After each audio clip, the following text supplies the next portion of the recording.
Live from New Delhi, you're watching DD India News Hour, India's voice to the world. I'm Shubhendu Ghosh. Coming up in the next 60 minutes. India's Finance Minister Nirmala Sitharaman to present her 8th consecutive union budget today at 11 a.m. IST, that is 5:30 a.m. GMT. Watch live and insightful coverage on India's Budget 2025 from 8 a.m. IST, which is 2:30 a.m. GMT on DD India. Small plane crashes on road in Philadelphia, several homes on fire, multiple casualties reported.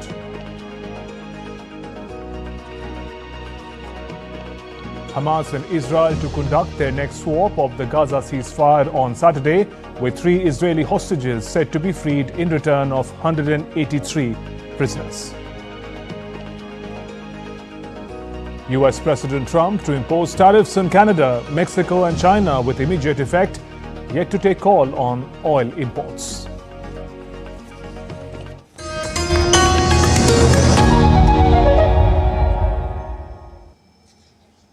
And the budget session of Indian Parliament will begin today. Finance Minister Nirmala Sitharaman will present the Union Budget 2025 in the lower house of Indian Parliament today.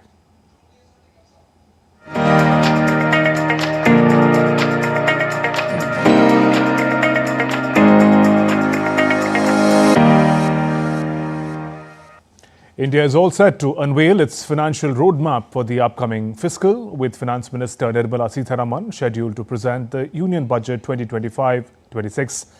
Minister Sitharaman will present the budget for 2025-26 in the lower house of the Parliament at 11 a.m. local time today. It stands at 5:30 a.m. GMT. This will be the minister's 8th budget presentation under Prime Minister Narendra Modi, marking a significant milestone. Notably, the budget will be delivered in a paperless format, aligning with the government's digital initiatives. As the country gears up for this significant event, all eyes are on Finance Minister Nirmala Sitharaman to unveil the government's vision for India's economic future. And Finance Minister Nirmala Sitharaman, who has so far presented a total of 7 consecutive budgets under the Modi government, including an interim one in February of 2024, is set to table her 8th consecutive budget on February 1st, that is today.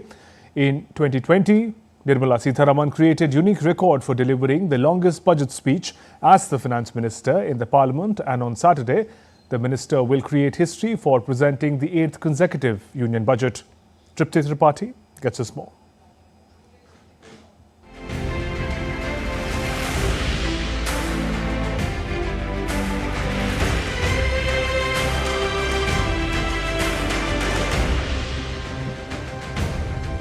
Nirmala Sitharaman is set to make history. She will become the first women finance minister to present 8 consecutive union budgets, each shaping India's economic landscape. From the traditional briefcase to the iconic Bahi Khata and now a paperless budget using a Made in India tablet, budget presentations have evolved significantly under her tenure. In 2019, she introduced the Bahi Khata, a symbol of India's heritage. By 2021, she led the digital revolution with a fully paperless budget, aligning with Prime Minister Narendra Modi's vision of Digital India. Over the years, the Union Budget has consistently focused on women-led development, ensuring increased funding for women's empowerment and welfare. In the year 2024, 3.3 lakh crore rupees were allocated for women's welfare, boosting Mudra loan limits from 10 lakh to 20 lakh rupees for women entrepreneurs. In the year 2023, a 267 crore rupees increase for the Women and Child Development Ministry was seen, prioritizing Saksham Anganwadi and Poshan 2.0. In the year 2021, a revamp of welfare schemes with Mission Shakti, Mission Vatsalya and Poshan 2.0 was seen. In the year 2021, the highest ever allocation for Saksham Anganwadi and Mission Poshan 2.0 was witnessed. In the year 2020, a strong push for education and nutrition with 3,700 crore rupees was allocated for the National Nutrition Mission and 35,600 crore rupees for nutrition-related programs. Each budget under Nirmala Sitharaman has carried a distinct vision. Let's take a quick recap. In the year 2024, a focus on employment, skilling, MSMEs and the middle class with 9 key priorities shaping economic policies was seen. In the year 2023, the Amrit Kal budget targeting youth, job creation and economic growth with a 45 trillion rupees spending plan and tax relief for the individuals was witnessed. In the year 2022, a push for green energy and digital economy, including the launch of India's digital rupee and the 30% tax on cryptocurrency income was witnessed. In the year 2021, a post-pandemic recovery plan with major investments in healthcare and infrastructure was seen. In 2020, a pandemic-hit economy saw a budget focusing on healthcare, agriculture and economic revival. With expectations running high, all eyes are now on Finance Minister Nirmala Sitharaman's upcoming budget. What new policies will shape India's economic future? Tripti Tripaঠি's report for DD India. And remember to stay tuned to DD India for continuous and comprehensive coverage of India's union budget, 8 a.m. onwards, that is 2:30 a.m. GMT. For now, let's get the latest from our correspondents. My colleague Shama Mishra is joining us from the financial capital Mumbai and Meghna Dev from the business hub of Ahmedabad. Good morning, both of you. Shama, let me come to you first. What could be the sectors and expectations in focus in this union budget?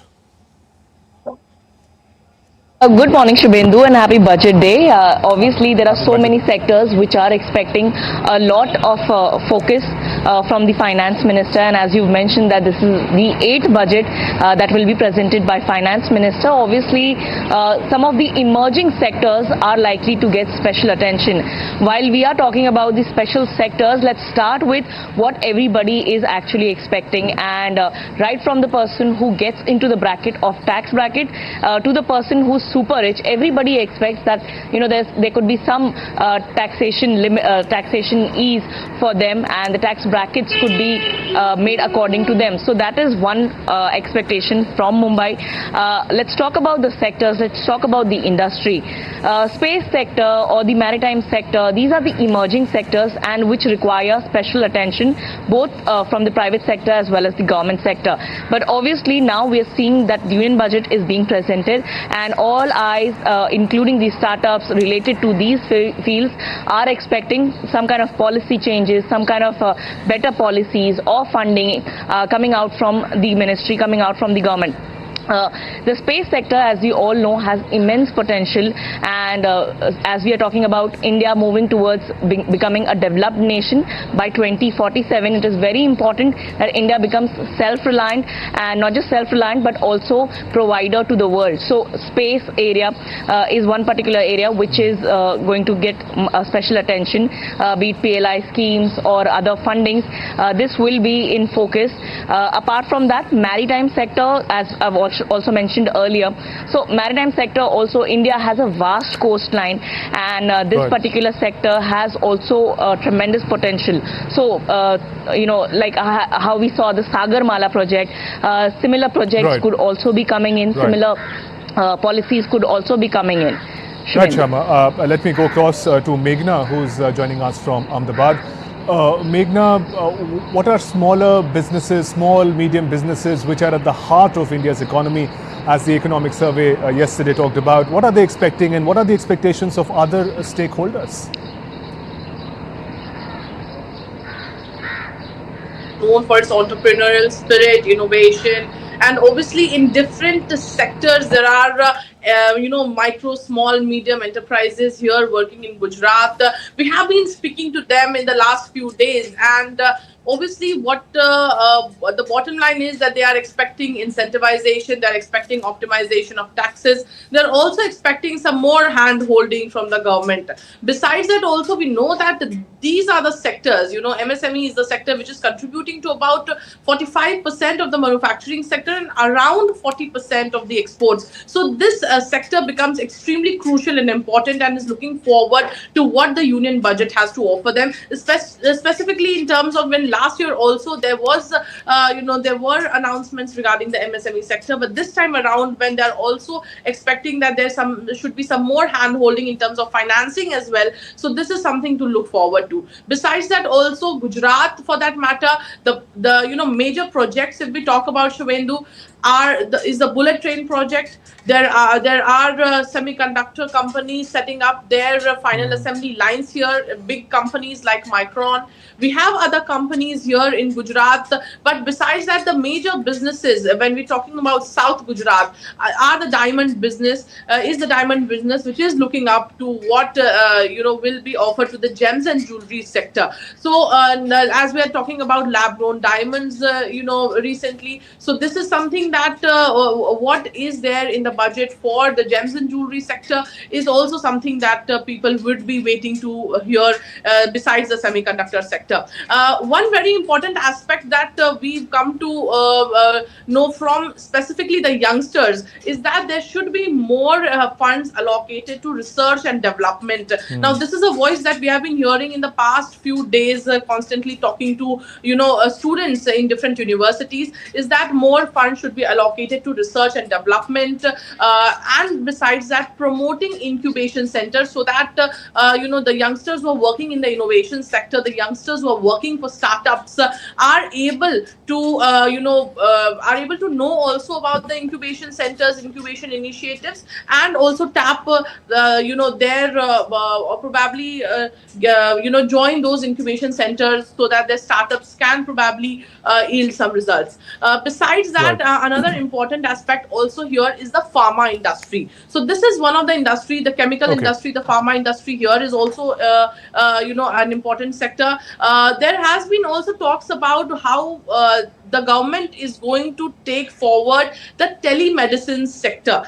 Is there going to be special allocations for the telemedicine sector so that they can penetrate in the rural, semi-rural areas as well? So that will also be one important aspect. And the last is also the travel and tourism sector, because we have been speaking to travel agents and they have been telling us, like, for example, the ropeway tourism should be promoted, more infrastructure for tourism should be there so that we can promote more inbound tourism rather than the people going for outbound tourism. A host of areas, Meghna. On a day like this, we take a bird's eye view on all these sectors. Shyama, as Meghna mentioned, some big ticket infrastructure projects in Gujarat and also the rest of India. We know CapEx has been in focus of the union budget past few terms. Shyama, expectations are going to be high this time over as well for the kind of cascading impact that it has in accelerating the economy.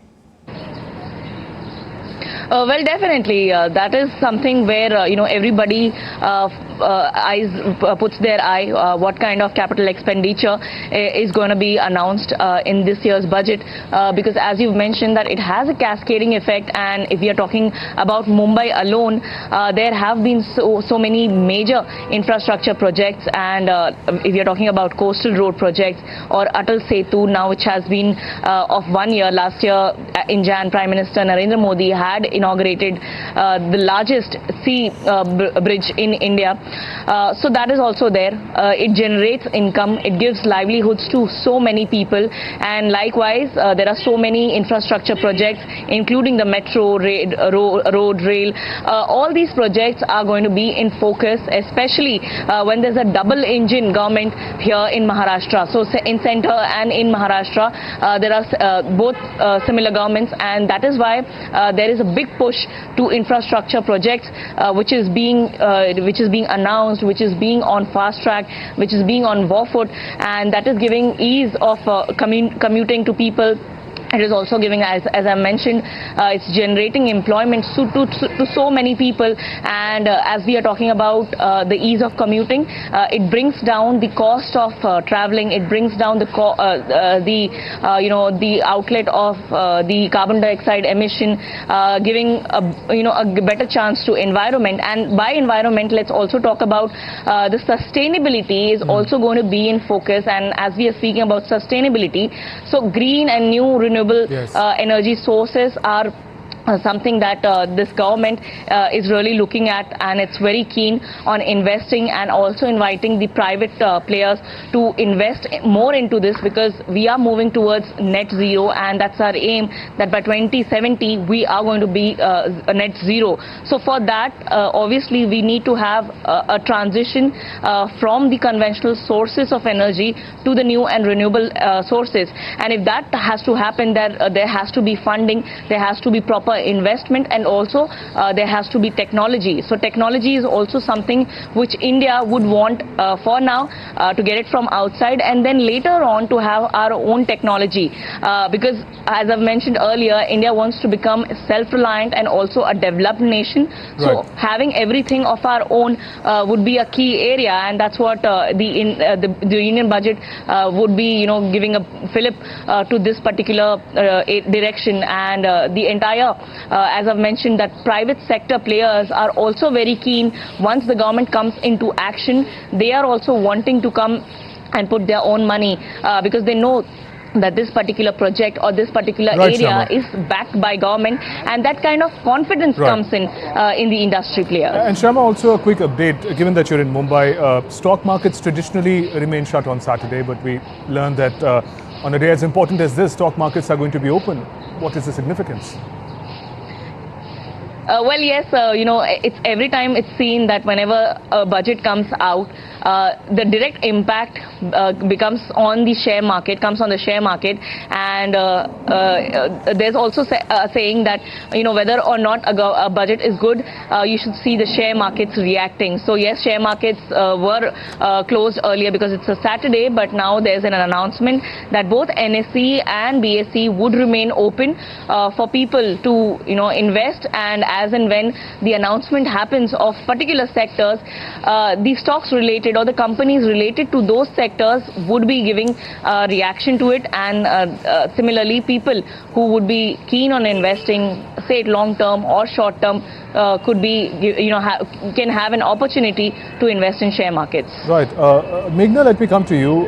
If you reflect on the economic survey that came in yesterday, one of the points that was highlighted, particularly in the context of businesses and entrepreneurship, was deregulation, that the government should get out of businesses, let entrepreneurs have more legroom to operate. Could you simplify what has been suggested in terms of what entrepreneurs expect? So what basically, I will just give an example, Shubhendu, for our viewers to probably understand what deregulation can help the entrepreneurs or specifically the startups as well to achieve. Now, when we're talking about the healthcare sector, there's also that also includes the medical device sector. Now, there are no proper regulations for the medical device sector, be it the refurbished medical devices or for that matter. So once there are proper regulations, or there are not as many strict regulations, there will be more chance for these sectors to flourish. Now, besides that, the healthcare sector for that matter has a lot to promise. But when we're talking about the APIs, the pharmaceutical ingredient, most of it is coming from China. Now, these pharmaceutical ingredients, about 70% of it, 70% of the API is imported from China, which is roughly around $5 billion. So India has to become self-reliant in these sectors. So what will be the incentive to the pharmaceutical industry? What will be the hand-holding for patent box, or what will be the hand-holding to the pharma industry in terms of medical devices, in terms of API, in terms of R&D, is something that is to be seen specifically for the pharma industry, which is here in Gujarat, and is a very important industry in Gujarat. Besides that, also the entrepreneurs are expecting what you spoke about MSMEs. So MSMEs just not only the growth is not only about growth is not only dependent on the financial aspect. It is also dependent on optimization of taxes, or for that matter promotion. It is also dependent on how the government is going to allocate funds for hand holding of these MSMEs, hand holding for underserved MSMEs in the rural sector. Besides that, also skill development for these MSMEs. providing them a good digital platform, connecting them digitally to the market, and also promoting them in a way. So this is also something that the government can allocate funds to in terms of promoting these underserved MSMEs which have good potential to grow. So these are some aspects that we currently see, and some businesses that are currently also expecting that their ease of doing business will become even more easier for that matter, and they will have more or a larger market access. Right. Meghna, also a very interesting example that you gave of the kind of supply chain dependency on foreign countries in order to support our domestic industries. It also holds true for sectors like electronic manufacturing and AI. And we know that investment in semiconductor is happening in a big way. You're in Gujarat. I think there are 2 mega plants coming up there. Artificial intelligence mission had just kick-started a few days ago. So in that sense, expectations as to how the budget articulates this priority of India would also be interesting. Absolutely, and these are some sectors that are actually going to very closely watch the union budget, specifically the semiconductor sector. We have this plant of Micron coming up in Sanand. There is another, semiconductor plant also coming up. So, these are the final assembly line units which will be coming up. And these are huge manufacturing plants, probably generating, good amount of employment directly and indirectly as well. So this is one sector that holds a lot of promise, specifically when we are also talking about a number of engineers who have the demand that there be more courses on semiconductors included in universities and colleges, so that there are more skilled personnel to work in this industry in India, because this industry is going to grow exponentially in the near future. So this is what is also the demand of students who are studying at engineering universities, so that the semiconductor courses or courses related to semiconductor industry be included in the curriculum or be also provided in the universities and institutions. Right. Besides, we, as we also are speaking, we have a facility called InSpace here, which is a facility wherein space startups, hand-holding of space startups is done. InSpace facility, so that it's like a gateway for space startups where they can utilize the facilities of ISRO for testing of their launch pads, satellites, and much more. So right. This is something that the space industry is also looking forward to, because now when we are actually seeing, earlier when we had only a few startups, namely Agnikul, Bellatrix, and these, but now when we have a host of startups working in the space sector, and in space facilitating and hand-holding these space startups is something that the space startups will also be looking right. forward to, that what incentivization, budget allocation are space startups also going to have. So these are some important, or we can say that these are some emerging sectors that look very promising, and will be closely watching the budget, that what is in the budget for them, and that will also decide how they are going to grow further. Right there. Thanks very much, Meghna and Shyama, for joining us with those updates and insights. It's going to be a long day for both of you.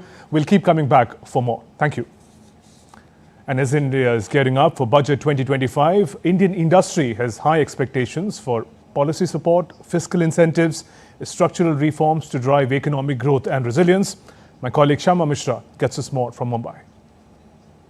Industry stakeholders expect a progressive budget that prioritizes economic expansion, technological advancements, and environmental sustainability. They anticipate well-structured policies that will not only stimulate business growth, but also foster a conducive ecosystem for digital transformation and green initiatives. Sanjay Mariwala, president of IMC Chamber of Commerce and Industry, says that he is expecting that this budget will maintain consistency in policies. He also expects simplification of procedures, as ease of doing business is a significant area for India and it should be made a prime agenda in all government departments. Fundamentally, what we look for is maintaining some consistency in policies. Let's not make too many changes every year. Year on year, changes don't spell well for a developed economy. Ease of doing business is a very significant area for India. I think we need to focus on that and make simplification of procedures and ease of doing business a prime agenda for all departments of the government. Applauding the production-linked incentive scheme, he says it has given great results and there is a need to step up the manufacturing. There should be inclusion of more sectors in PLI, he adds. I think PLI has given us great results and we need to step up our manufacturing capability and capacities significantly. I think incentivizing companies through PLI is an excellent scheme and it's giving great results. It should include more sectors under PLI.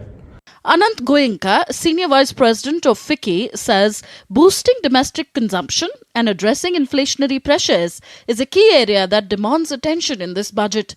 He recommends time-bound consumption e-vouchers for lower and middle-income families to stimulate discretionary spending. A key focus area that demands immediate attention is boosting domestic consumption and addressing inflationary pressures. We recommend introducing time-bound consumption e-vouchers for lower and middle-income families to stimulate discretionary spending. To combat food inflation, we also propose establishing a food inflation response and strategy team under the PMO's authority. A balanced approach, one that upholds fiscal discipline while simultaneously encouraging bold investments in innovation and infrastructure, will be instrumental in shaping India's long-term economic trajectory. The Budget 2025 holds the potential to strengthen India's position as a key player in the global economic landscape, ensuring sustainable prosperity for businesses and citizens alike. Shyama Mishra's report for DD India. And as India aspires to become a global tourism powerhouse, expectations are high for the Union Budget 2025 to provide a significant boost to the sector. Young entrepreneurs in the travel business are looking for policy support, financial incentives and infrastructure upgrades to fuel the growth. Our correspondent, Kirti Vadera, reports on how an upcoming budget could shape India's tourism industry. India's tourism sector is witnessing an unprecedented rise fueled by domestic travelers and growing global interest, from adventure tourism in the Himalayas to spiritual circuits in Varanasi and Ayodhya. The industry is evolving rapidly. Entrepreneurs are now looking at the union budget to catalyze this momentum with policy reforms and financial support. To increase domestic travel, government should increase more and more adventure parks so that more family can able to travel. And second, I would say after post-COVID, we have seen that flight fares are going much higher. So it's not in the reach of normal people, layman people, I mean to say. So I think government must have a monitoring authority who can control these flight fares. That they should not go much high, so that in case of any medical emergency or if anybody want to travel, they can think of that they can also travel by air. Technology is reshaping travel experiences. Entrepreneurs want government support for digital payment systems and smart travel solutions to enhance ease of booking and accessibility. Government should also focus on the tax rebate for travel agents, tourism sector, for all the travel fraternity. Connectivity remains key to growth. With ambitious projects like new expressways, regional airports, and high-speed rail corridors, the industry seeks increased budget allocations to improve last-mile connectivity and accessibility to offbeat locations. With the tourism sector playing a crucial role for India's economic growth, young entrepreneurs are optimistic that the Union Budget 2025 will bring the right policy push. Will it deliver to their expectations? Now all eyes remain to the Finance Minister's announcement. With camera person Anand Kumar, I am Kriti Vadera reporting from New Delhi for DD India. Tripura, a state in the northeast part of India, possesses tremendous potential from growth point of view. With the Union Budget 2025 to be presented today, the state expects a slew of measures to accelerate growth engine of the state. The central government has in recent years opened up many avenues for economic development of rural people, especially women and youth in the state of Tripura. The government has been consistently providing financial support to the farmers through schemes like Pradhan Mantri Kisan Samriddhi Yojana. In order to further boost the state's economy, economists and civil society feel that Tripura has a huge potential to explore tourism economy, which needs more focus to excel. Tripura, along with the entire northeast, can be an educational hub. Particularly for Tripura, this year budget attains a special importance owing to the developments in Bangladesh. The local economy is linked in a big way. The emerged scenario has had its effect in the domestic market, in the hospitality sector. A lot of people used to use Tripura as a transit. That has come down. Trade has decreased. So obviously, we need something which is going to revive the economy. For decades, the state's capital, Agartala, has been used as a transit point by Bangladeshi people who visit India for medical tourism and business purposes. Experts view the very trade relation need to be strengthened and expanded. If the border remain insecure, then so many illegal activities like smuggling of drugs and cross-border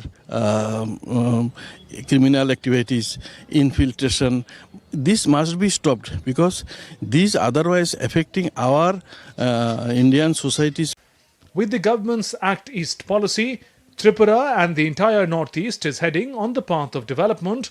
However, the prevailing instability in the neighbouring country has led to drastically downsize the passenger movement and also trade volume.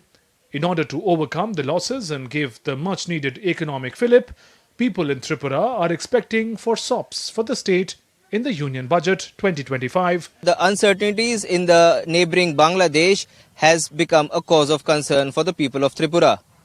Apart from reduced passenger movement, the trade and commerce activities between the two countries have been affected to some extent. In order to overcome the losses and provide a much needed fillip to the state's economy, people of Tripura are expecting for SOPs in the Union Budget 2025 from Finance Minister Nirmala Sitharaman. With camera person Shubhrato Shah, this is Kunal Shinde reporting for DD India from Agartala.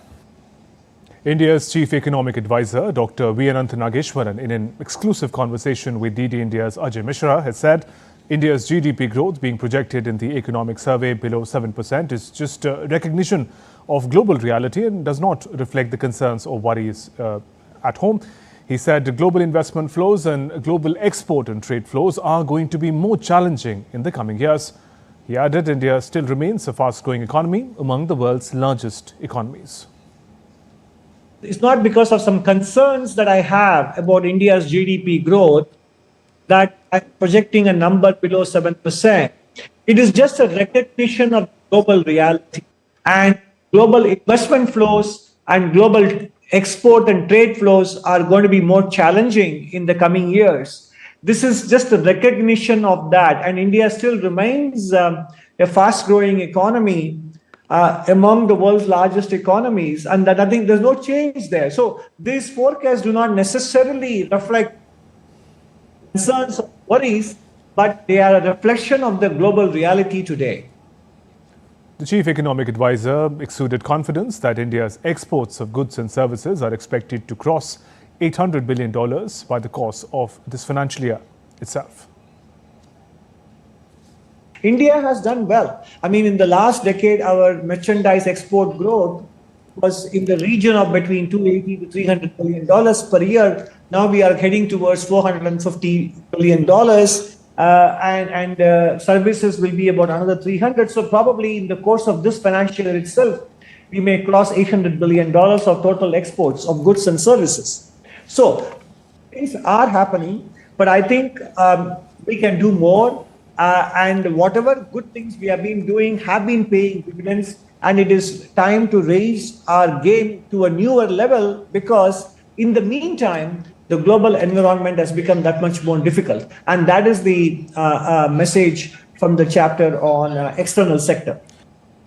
And we're heading for a short break. There's more coming up.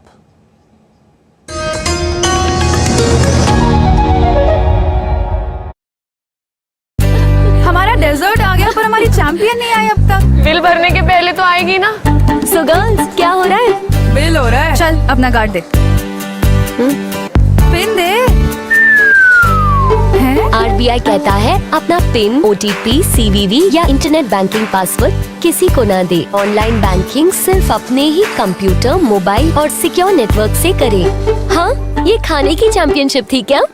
RBI कहता है जानकार बनिए, सतर्क रहिए।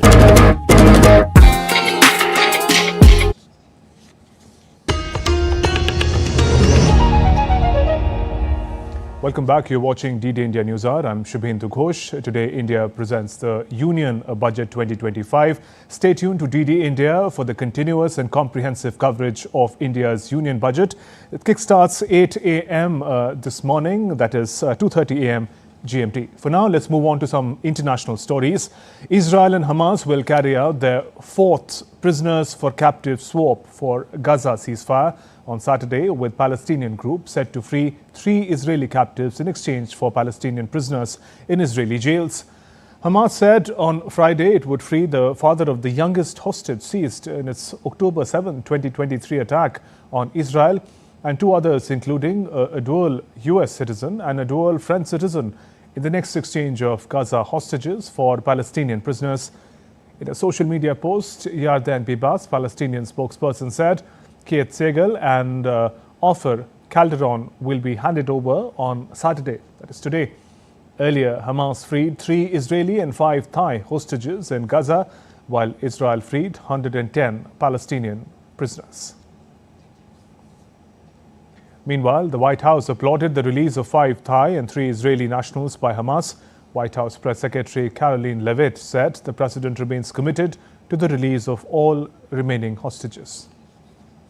The White House applauds the release of 8 additional hostages from Hamas captivity, thanks to the ceasefire deal secured by President Trump. 3 Israeli and 5 Thai nationals are being reunited with their families and their loved ones after being held in unspeakable conditions for over 15 months. And the president remains committed to the release of all remaining hostages, and they should have never been taken by the brutal terrorist group Hamas in the first place. And I think President Trump's working meeting with the Israeli Prime Minister next week emphasizes his continued support for Israel in ensuring that brutal terrorists in that region have hell to pay. US President Donald Trump and Israeli Prime Minister Benjamin Netanyahu will meet at the White House on Tuesday, a US official informed on Friday.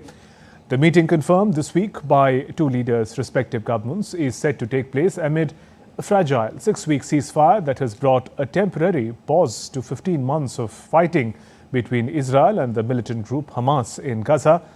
White House Press Secretary Caroline Levitt said Israeli Prime Minister Netanyahu will be in Washington on Tuesday for a working meeting with US President Donald Trump.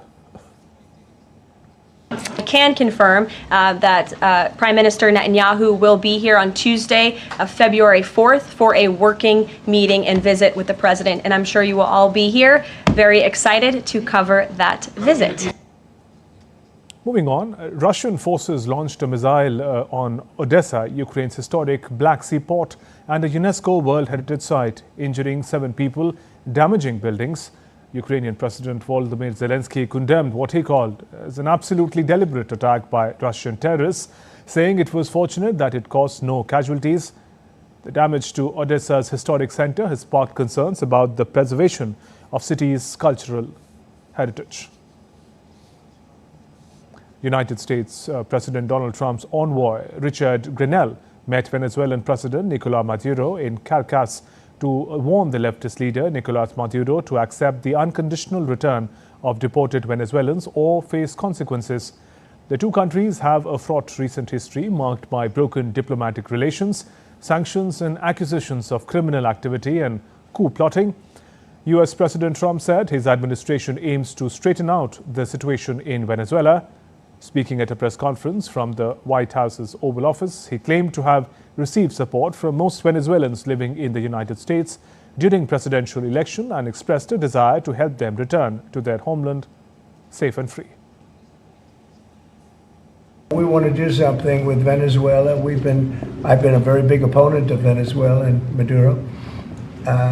They've treated us not so good, but they've treated, more importantly, the Venezuelan people very badly. We have tremendous Venezuelan population. I got 92% of the vote, the Venezuelan vote. Now we want to see what we can do to get people back in their homeland safe and free. Two U.S. military aircraft landed in San Pedro Sula, northern Honduras on Friday, carrying more than 100 deported Honduran migrants. Honduran Foreign Minister Eduardo Enrique Riera headed the official delegation receiving the deportees and said two other civilian flights would also arrive the same day, bringing the total number of Honduran migrants deported by the United States to 352 on Friday.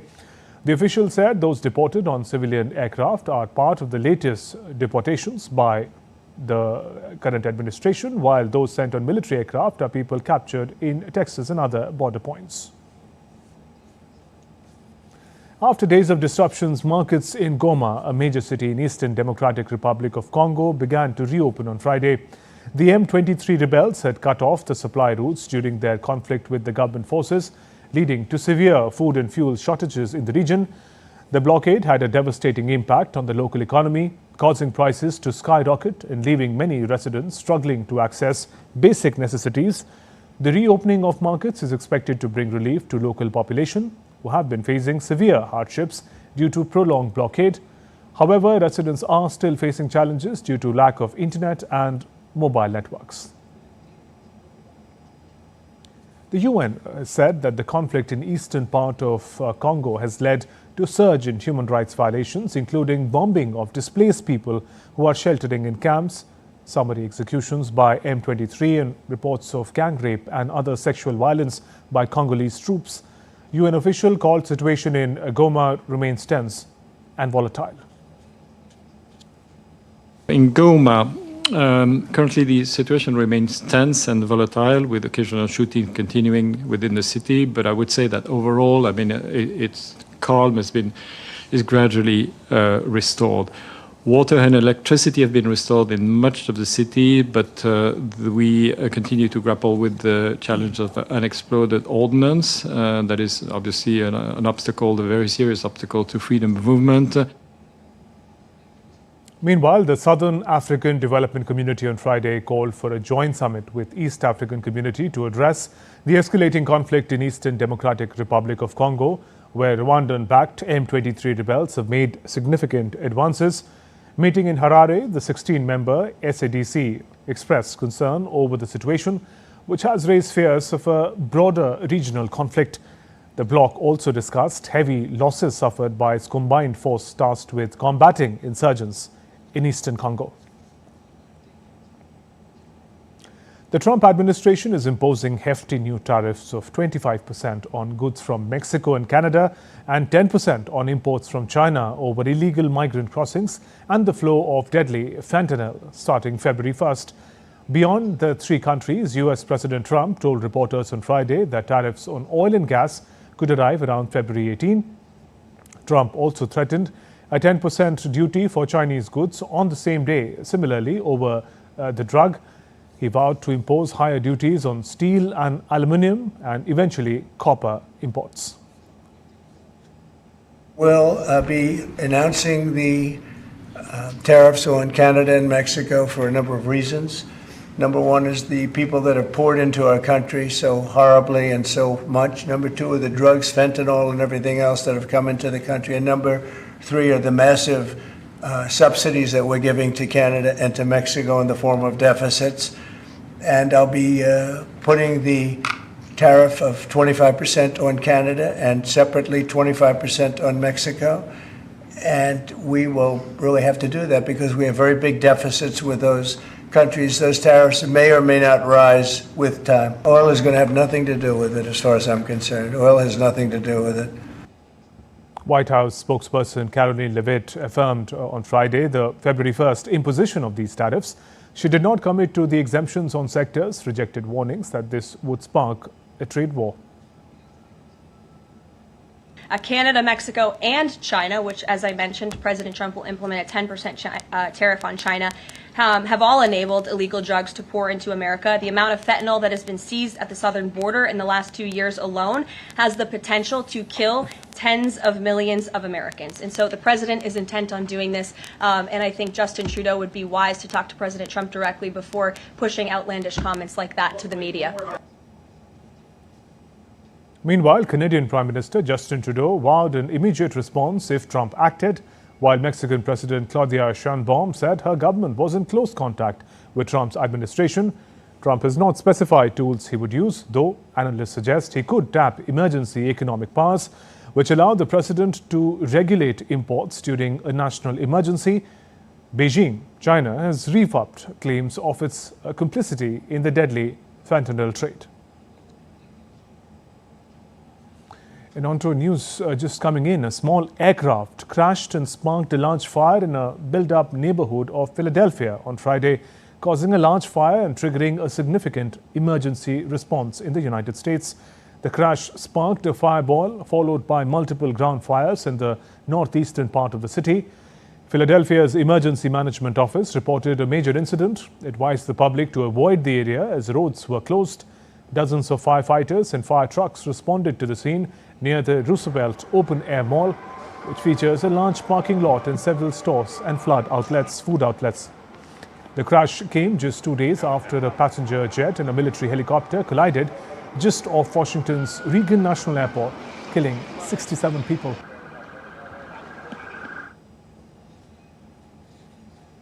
And the latest update in the Washington, D.C. plane crash, U.S. authorities restricted helicopter flights near Reagan Washington National Airport indefinitely on Friday after a mid-air collision between a passenger jet and a military helicopter killed 67 people. Officials say 41 of the victims' bodies had been recovered by Friday. The Federal Aviation Administration restricted helicopter flights to reduce the risk of another such collision as crew worked to pull the wreckage of America's deadliest air disaster in about a couple of decades from Potomac River. Vice President of Reagan National, Terry Liat, said 2 of the airport's 3 runways were expected to remain closed for about a week. The 2 crosswind runways, if aircraft were to take off or land over the aircraft recovery sites that is out there right now, those would be impactful to the operation. So we've elected to keep those runways closed. Worked with the FAA. I think what we've communicated is we anticipate, our expectation is a week. However, we'll reassess on Monday, and as the recovery efforts go, it's a fluid situation, obviously. Yep. Meanwhile, National Transportation Safety Board member Todd Inman said investigators were able to recover the helicopter's black box that captures flight data and voices in the cockpit. We recovered from the CRJ 2 separate recorders. One was a FDFR, that is a flight data recorder. FD. That was actually in what we consider good condition. As part of that process, it was soaked in alcohol overnight. It was then opened today, and we have a high level of confidence that we will be able to get a full download in the very near future. I can report to you now, we have recovered the Sikorsky black box. It is safely at the NTSB headquarters. It will begin an evaluation, just as the other 2 recorders did last night, to determine when and how to take action. Let's turn to sports. Defending champions, India secured their place in the final of the ICC Under-19 Women's T20 World Cup with a 9-wicket win over England in the semi-finals in Kuala Lumpur on Friday. England got off to a strong start, but Indian bowlers turned the game around, restricting them to 113 in their stipulated 20 overs. In response, India made light work of the chase, reaching the target in just 15 overs to book their place in the second successive final of the tournament. India got off to a stellar start, racing to 44 runs in the power play without losing a wicket. Kamalini Gunalan scored an unbeaten 56 to take her side home. In another semi-final, South Africa advanced to final following an impressive 5-wicket victory over Australia in Kuala Lumpur on Friday. The Proteas restricted Australia to just 105 runs for the loss of 8 wickets. Crews passed that target with 11 deliveries remaining. They were helped by some excellent batting from Gemma Botha and Kaila Reneke. South Africa will square off with India in the finals on Sunday. In hockey, the Sachi Bengal Tigers booked their place in the final of the Hockey India League after beating Tamil Nadu Dragons in penalty shootouts in Rourkela on Friday. In a thrilling match, Bengal Tigers came back from goal down twice before forcing a penalty shootout. Pardeep Singh Sandhu and Sam Lane scored for Bengal Tigers, while Nathan Atharamus and Selvam Karthi scored for the Dragons. Both sides gave their all in the hunt for a winner. When the match went into the penalty shootout, the Tigers and the Dragons both missed 2 attempts each from their first 2 attempts. Uttam Singh missed his attempt as Tigers advanced to the finals. Haryana men and Odisha women's rugby sevens team have completed their hat-trick of National Games gold medals in Dehradun. On Friday, Haryana beat Maharashtra 22-7 in the men's final. They dominated the match from the word go. Maharashtra tried gamely to challenge the dominant team, but Haryana stepped up the pressure to beat Maharashtra for the 3rd successive time in the National Games finals. While Odisha women's rugby team defeated Bihar 29-5 in the finals, Odisha posted its most authoritative win in the finals, surpassing the 22-0 victory over Maharashtra in 2022. Bihar was unable to make an impression.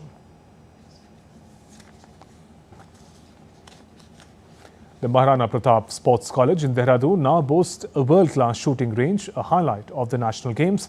It features modern machines introduced post-Paris Olympics and an advanced multi-function target system with wireless controls. DD India's Narayan Singh brings us this exclusive report from the shooting range in Dehradun. Dehradun's Maharana Pratap Sports College has emerged as a top destination for shooting sports.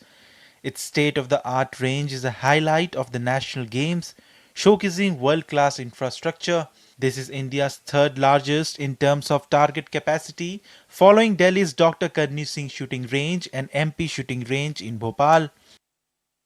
देखिए, एक तो सबसे पहले मैं बताऊंगा कि ये उत्तराखंड देवभूमि में रेंज बनी है और मौसम के हिसाब से इससे बढ़िया जगह तो शायद ही कहीं पूरे इंडिया में अवेलेबल होगी। और जो रेंज के बारे में बताऊं, मैं एकदम लेटेस्ट वर्जन है जो कि ओलंपिक के बाद सिर्फ देहरादून उत्तराखंड में लगा है अभी। ये बस एकदम इतने कम समय में हमने ये रेडी करी है, इससे ज़्यादा और ख़ास बात तो कुछ हो ही नहीं सकती। 15 दिन के अंदर ये रेंज बिल्कुल पूरी तरह डेवलप हुई है। लास्ट टाइम में जो ये फिनिशिंग टच हुआ है, ये सिर्फ 15 दिन का काम है। The range boasts 260 targets with 60 each for 10 meter and 25 meter events and 40 for the 50 meter category. Equipped with modern machines introduced after the Paris Olympics, it meets international standards. अच्छा है, यहाँ पे बहुत अच्छे से बनाया है। ये मेरा पहली बार है यहाँ पे आने में। कंपैरेटिवली यहाँ पे भी हाँ मैचेस आगे और हो सकता है, क्योंकि बहुत अच्छे से बनाया है और हमें भी बहुत खुश था कि यहाँ पे हम आके खेल पा रहे हैं। A key feature is its multi-function target system with built-in hit sensors and wireless controls.